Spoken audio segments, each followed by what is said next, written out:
You gonna join? He's gonna join us because it feels like it has been so long since I sat down and filmed a video, which I think it's only been like a week because last week I only had one video go up. And I just want to say thank you to all of you who commented on that video, watched it, have read it on Kindle, have bought a paperback, bought the ebook. Any nice comment even that you have like sent me, I seriously still am kind of struggling to believe that it's like out in the world and that my book is out there for people to read. And I'm just really excited that you guys like received it well, you know, and I felt very supported last week. And actually, literally just today, the announcement went out, if you are following me on Instagram and follow Dark and Quirky, that I'm going to be a featured author in their January box. I am so excited, or their first like seasonal box of the year. I am so excited. It's me along with 3 other authors, and I can't wait for you guys to see the cover. And also, guys, Lucia is also in that box. Are you fucking joking me? I like feel so unworthy, but I'm really excited about it. So I can't wait for you guys to see the cover for that. They absolutely nailed it because I kind of was like free reign on whatever you want to do because I'm like, I never even thought about having a second cover for my book because I had just gotten the one cover and I was like so stoked about that. Also, I feel like my eyebrow is out of place. Hold on. Let me just... It's that like end there that's kind of misbehaving a little bit. It's good enough. But anyways, I was like so excited to just have like one singular cover for my book, let alone getting a special edition. So I'm so excited. And yeah, that just went live today. That announcement did. So it's been a good day today. And I'm really excited to sit down and film this video because obviously just because now you guys know what my new kind of journey is doesn't mean that I'm leaving behind my channel. I'm still going to be making videos and still really excited about the content that I have to come. That's not going to stop just because I'm writing, but yeah, so today I have a fun video. So I already did this. I don't know. I did this video like a couple of months back. I'll find it and I'll link it below, but it was my favorite tropes and then like 2 books to recommend for each of those tropes. Cause you know, sometimes doing like one specific trope video, some people don't like that trope, so they don't care. Or sometimes I don't have like 7 or 8 new recommendations for one singular trope, but I have like 2 for a whole bunch. So I've picked 5 of my favorite tropes to talk about again today. So last time, let me grab this. In the last video, I did Rockstar, which I mean, y'all really know how much I love Rockstar now. So I did forbidden romances, hockey romances, student-teacher romances, dark romances, brother's best friend, and Rockstar romances. So if you want any of those tropes, you can go check that. I hung my ring off of my hand.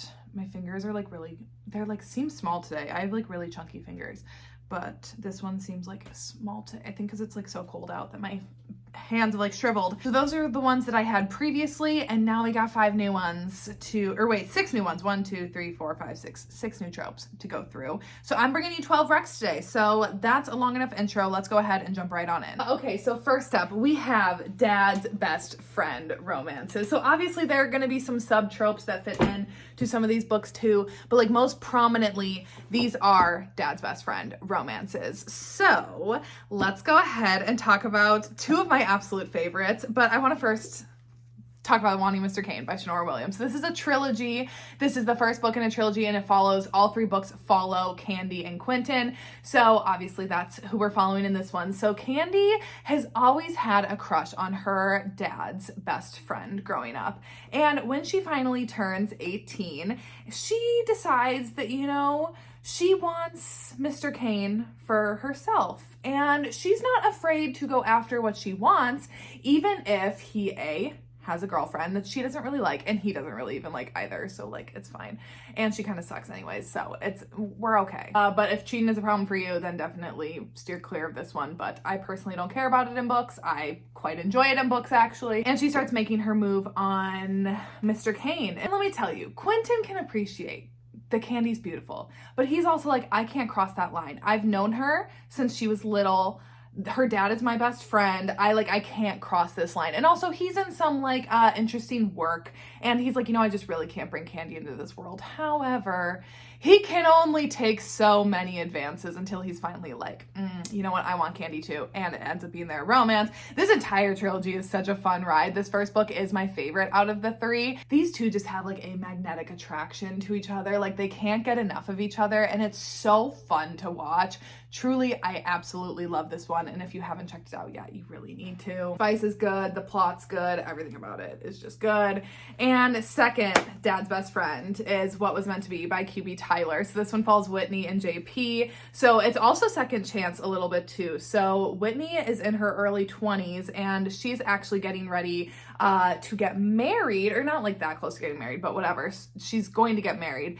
And JP, her godfather, ends up hearing that she is engaged, and he's like, and he has been in another country doing some medical work, and he immediately flies back home and goes and finds Whitney and is like, you can't get married. And she's like, you broke my heart. You left me. What was I supposed to do? Like, I had to move on, and I've moved on. You've missed your shot. And he's like, bet I haven't missed my shot yet. And they end up, I guess there's also cheating in this one too. Sorry, didn't mean to start off with two cheating romances, but again, her fiance sucks and JP's way better. So what are you gonna do about it? And it ends up being their romance. And the thing with this one is that he's her godfather, so he's literally been in her life for forever. So already when they originally dated, her parents never found out, and they never like knew about it, and they planned to like keep that a secret. But he knows that if his friends ever find out about that, not only them being together in the past, but now present as well, that he's going to be in some deep shit. And he's best friends with both of her parents too. It's not just her dad. So it really adds an extra layer of like, we shouldn't be doing this, but yes, they should be doing it. And it's so good. And let me tell you, QB really outdid herself with some of the spice in this book. It's so good. I love it so much. What do we have next? These aren't really in any particular order. They're just the order that I have on my sheet here. We're going to talk about step siblings, because I love a good step sibling romance. And first of all, we're going to start with one of the most wild books I've ever read, and that's Sabotage by Chantal Tessier. I absolutely love this book. People either love it or hate it. I will tell you, this one is one of those ones that Colton is insane. If you just know anything about Chantal Tessier's books, her heroes, at least from all the ones that I have read, are like batshit crazy. But I love that. And you definitely got to check triggers on these, because they are pretty messed up, pretty dark, but they're so fun. And this one follows Colton and Rayleigh, so obviously they are step siblings. I don't remember whose parents married who, but since they've been living together, they're like both, I don't know, are they in their like early 20s or something? I think they're both in college, but they still live at home like over the summer or something, so they're still seeing each other, and they have a true hate relation, like they cannot stand each other, but also they just really enjoy hooking up with each other at the same time. So they do things to get back and forth at each other, like Rayleigh destroys Colton's car, Colton releases a video of her. Like, it's true like retaliation. It's so toxic and so unhealthy, but it's just really fun. And honestly, I don't even really know what to say for the plot, except it's them going back and forth at each other. She has a boyfriend, but they end up breaking up or something, I think, after he sees the video of Rayleigh. And it's just like this toxic spiral. It's pretty short too. I think it's like under 300 pages. And honestly, I just love it for the toxicity and for the absolute insanity that is these two. Do I think these two are soulmates? Absolutely not, but I loved reading their book. It's so fun, and like genuinely just one of the most like hot books I've ever read in my entire life. So straight up, love it for that alone. Next, we're going to talk about one that's pretty popular, but I feel like doesn't get as much love in this series, and it is my second favorite of this entire series, and that is Eyes on Me by Sarah Kate. So this is the second book in the Salacious Players Club series. You don't have to read them in order to like understand them at all, so you could just pick this one up without having read the first one.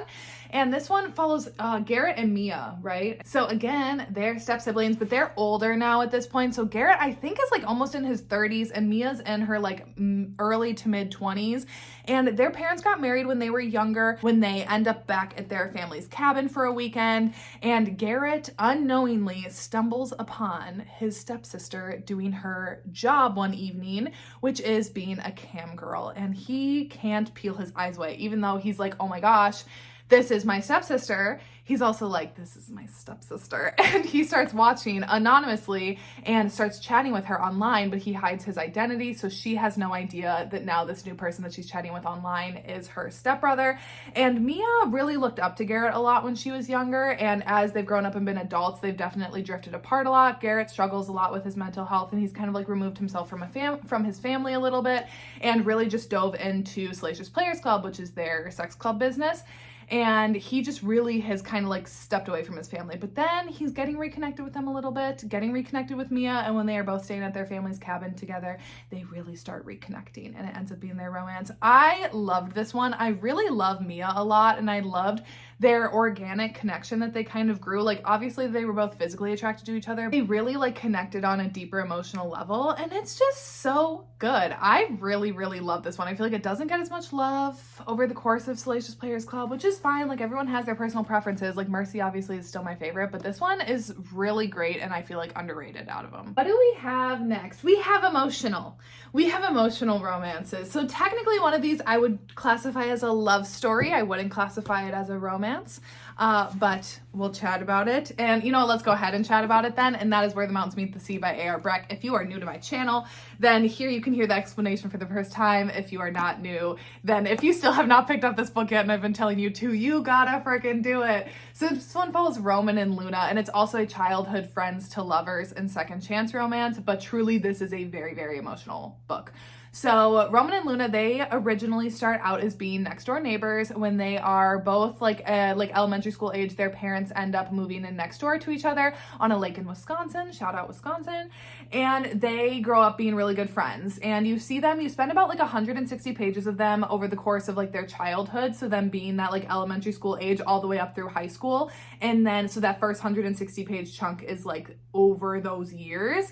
And then, I just like inhaled my hair.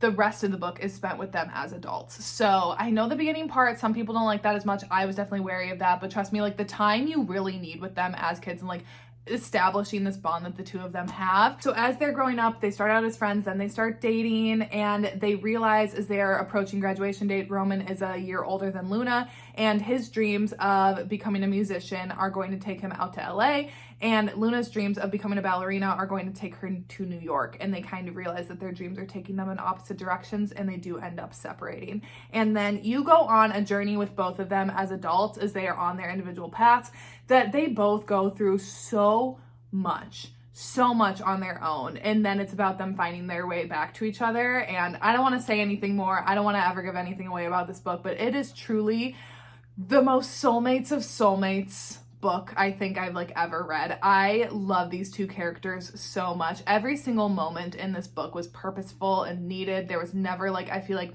a moment looking back on it that I'm like, that was just in there for the sake of like being in there. Truly, like every moment that these characters spend together is just, it's so good. And if you haven't read it yet, please do, but I'm just warning you, get the tissues.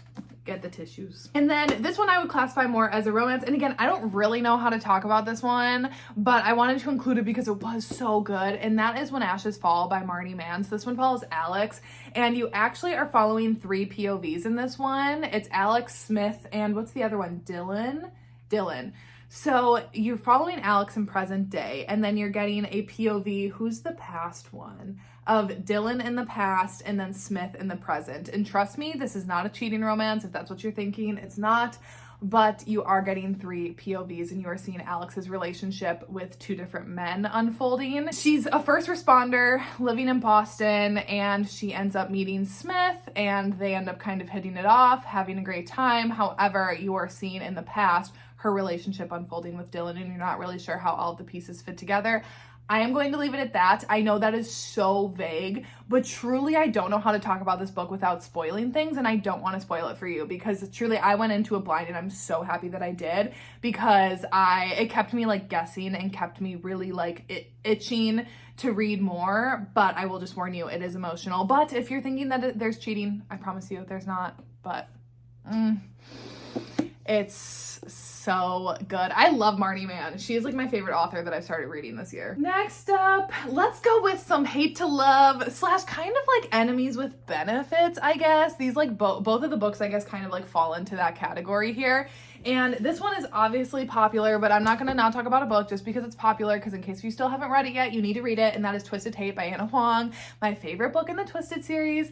And this one follows Josh and Jules. And yeah, even though this one is book 3, you could go ahead and just jump right on into it. You don't need to read the other 2 in order to understand this one, because they are standalones just set in the same world. So Josh is the brother of Ava, who is Jules's best friend, and they have not liked each other for years, because when Jules and Ava first got to be roommates in college, she overheard Josh telling Ava what a bad influence Jules was and how she should like not hang out with her, and basically advising her to like stay away from her. And Jules was obviously like, dude, what is your issue with me? Like, I barely even know you. So they have just not liked each other ever since then. And now in present day, Josh is a doctor, and he has like a very high stress job. He's just under a lot of pressure at work. He's very busy, and he's just kind of like struggling a little bit just in his life and just not really like super happy. And Jules is a law student. She's in like her final year, and she's doing like an internship. And at this internship, the 2 of them end up running into each other because he does some volunteer work for like some medical things for them. And they end up kind of seeing each other, and they start realizing that, you know, they are both of their schedules are just way too busy, but they need to blow off some steam.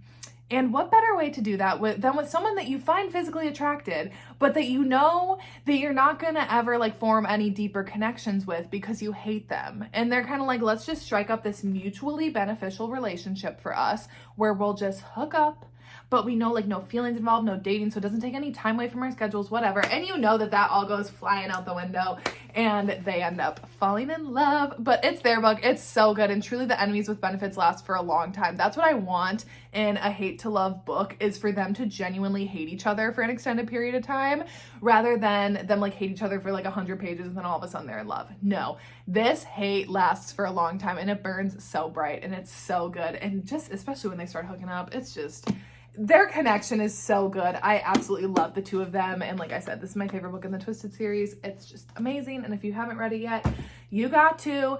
And let me talk about the other one, because this genuinely is probably, it's fighting for my top book of the year, honestly. It was so good. And that is Garen Park by Nordica Knight.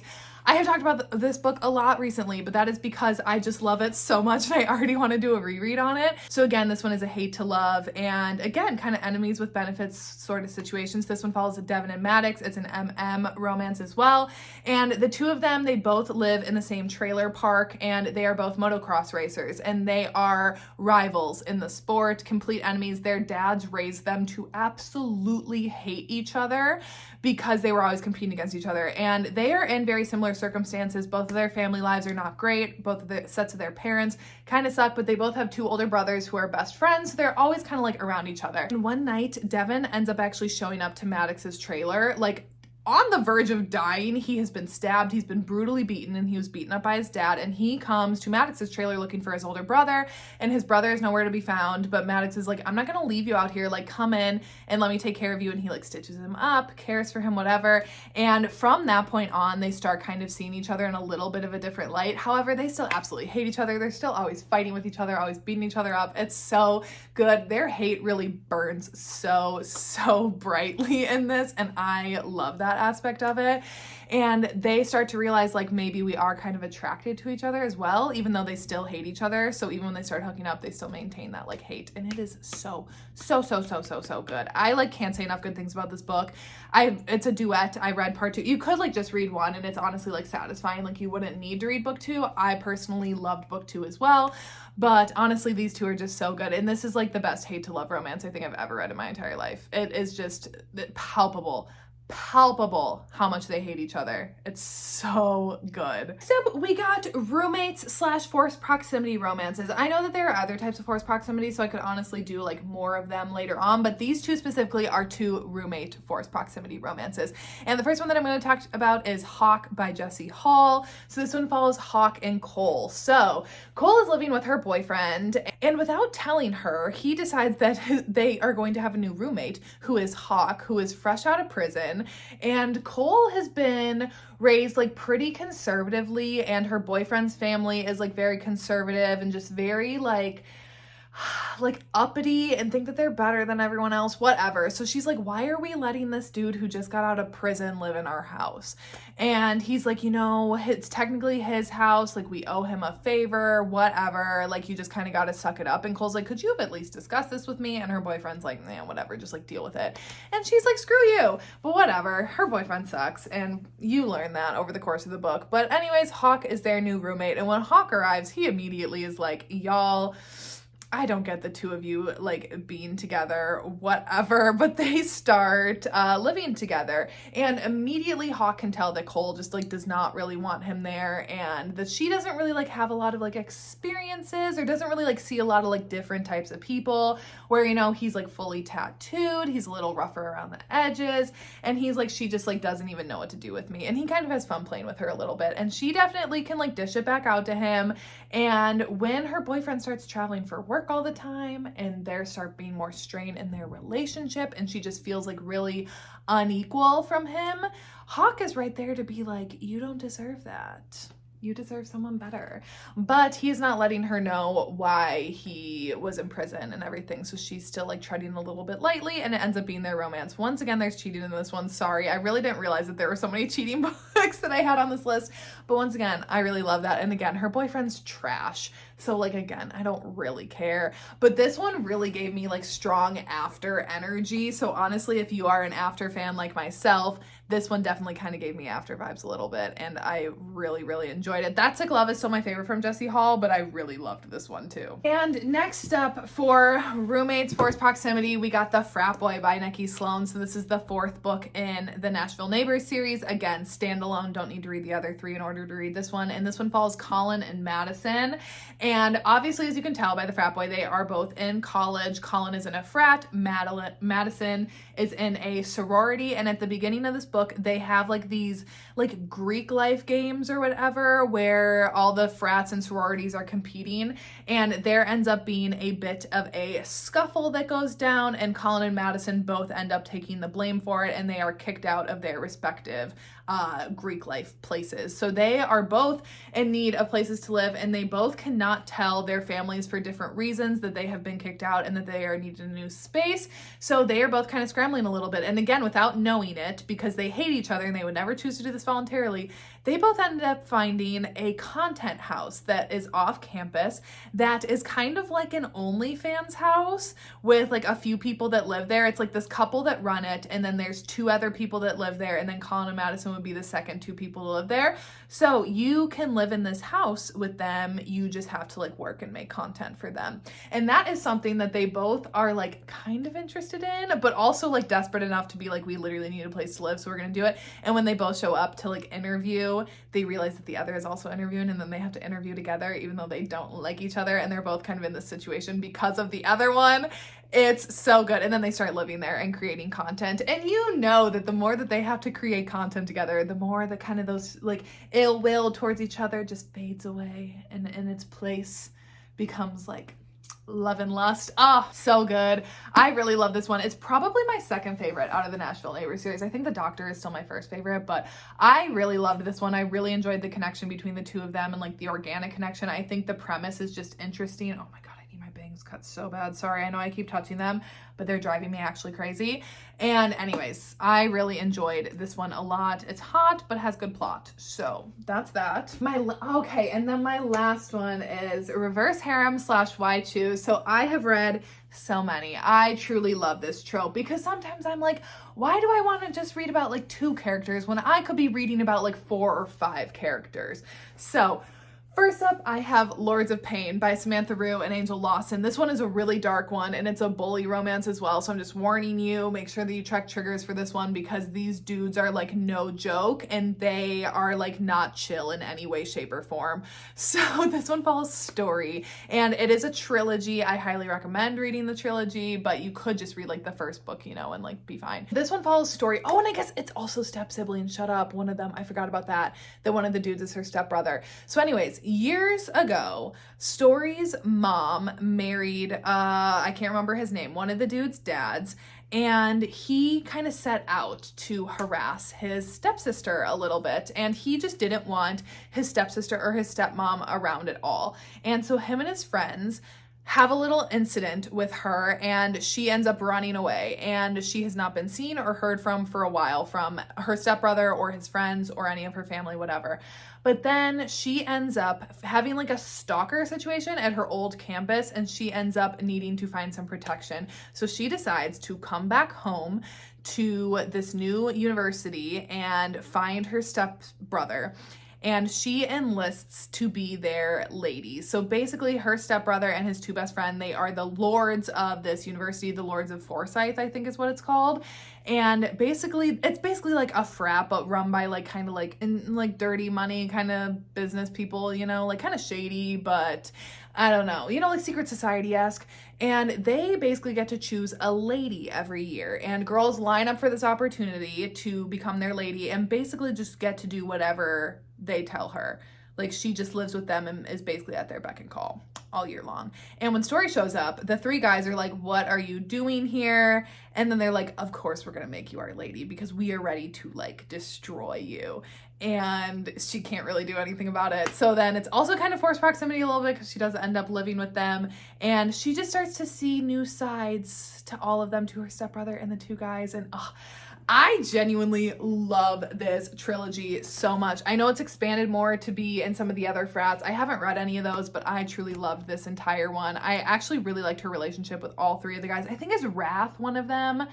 The more like moody, broody kind of guy. I really liked him a lot, you know, that like has a lot going down underneath the surface. And last but not least, another one is Losers by Harley Laro. So part 1 and part 2, I haven't read part 2 yet, but I really loved part 1. So this one follows Jessica and then her 4 dudes. But unlike the Lords ones where none of the dudes are like interacting with each other, this one, the guys are also, you know, having some little dalliances with each other. If you have read the Dare, the novella, this is like their expanded story. So I definitely would suggest reading the Dare if you're gonna read this. It's a little novella, it's like 4 chapters, but I would say that I guess you could go into this without reading it, but I think you get a lot of good backstory from that one. And so Jessica was a very popular girl back in high school, and when she went off to college, kind of like lost her way a little bit. And basically what happened in the Dare, at this Halloween party, Manson ends up playing Truth or Dare with her and gets her into a night of truly like exploring all of her things that she kept up locked really tight. And he was quote unquote like a loser along with his 3 friends. They were all kind of like bullied and picked on and by Jessica, but Jessica can't deny that she's really into them. And when we pick up in this one, then it's months after the Halloween party, they all kind of like, she broke contact with all the guys, and now she is back living in town with her family after college graduation, and she is really like just kind of flailing a little bit, doesn't really know what she's going to do, and she gets reconnected with Manson and the 3 guys, and she just starts to realize like maybe everything that she thought and like the same kind of like thinking as the rest of the town of like these guys are losers or like they're bad for like the town's image, whatever, like maybe they're not, maybe they're actually like the good people in this town and whatever, and starts a romance with the 4 of them. She ends up getting indebted to them with something and then kind of like has to repay that debt, but she like really likes it, but she doesn't want to like admit that she likes it, you know. It's really good. It's long, but because there are 5 characters that you're following and the guys all have like intricate backstories, truly like it doesn't feel long as you're going through it because you do have so many characters that you're getting more of like a deeper dive into. So I will leave it at that. I absolutely love Harley Laroux's writing so much, and I really need to read part 2. I need to like prioritize that, honestly, because I loved part 1. Anyways, that is it for today's video for my favorite tropes and some recs for each. So I still have a long list of like tropes that I love that I will definitely do more of these videos on in the future because I think they're fun, and like I said, I think they're good for you guys to like get a mix of tropes rather than just like one specific trope per video. So anyways, that is it for today's video. Thanks so much for watching, and I will see you when I see ya.